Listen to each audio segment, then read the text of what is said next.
மேதகு பிரபாகரன் அவரை தமிழீழ மக்களுக்காக எவ்வளோ கஷ்டப்பட்டிருக்காரு. தமிழீழ மக்கள் எந்த அளவுக்கு உயிர் தியாகம் பண்ணியிருக்காங்கன்னு எல்லாருக்கும் தெரியும். அவங்க போராட்டம் என்ன, அவங்க சிந்திய ரத்தம் என்னன்னு எல்லாரும் நம்மளை மாதிரி உள்ளவங்களுக்கு புரியும். மேதகு பிரபாகரன் அவரை ராஜபக்சே கூட இந்த அளவுக்கு அவமானம் படுத்தினது கிடையாது. சிங்கள கைகூலிக கூட இந்த அளவுக்கு கேவலப்படுத்தினதில்லை. ஆனால் தமிழீழ மக்களுக்காக பேசுகிறேன், அவங்களுக்காக நான் உயிராக இருக்கிற சொல்கிற சீமான்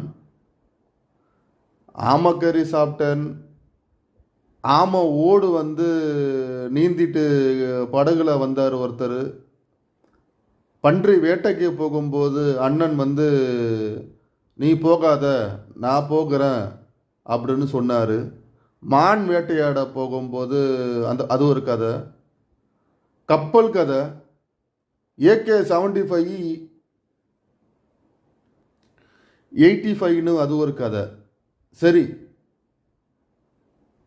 நான் சாப்பிடும்போது பின்னாடியே ஆளை நிற்க வச்சு நான் என்னென்ன சாப்பிட்றேன்னு சொல்லி எழுத வச்சு அண்ணன் கேட்பாருன்றது அதெல்லாம் ஓகே. இப்போ கடைசியாக மான் ஊறுகாய் வரைக்கும் வந்திருக்கு இந்த நிலைமை.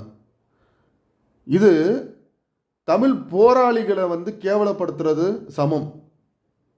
அங்கே உள்ள மக்கள் உணவுக்காக அவங்க போராடலை, உரிமைக்காக அவங்க போராடினவங்கள உரிமைக்காக உயிருக்காக நீ பார்க்க போன சொன்ன நீ உணவு வச்சு மேதகு பிரபாகரனை அசிங்கப்படுத்துறது இது கீழ்த்தரமான ஒன்று.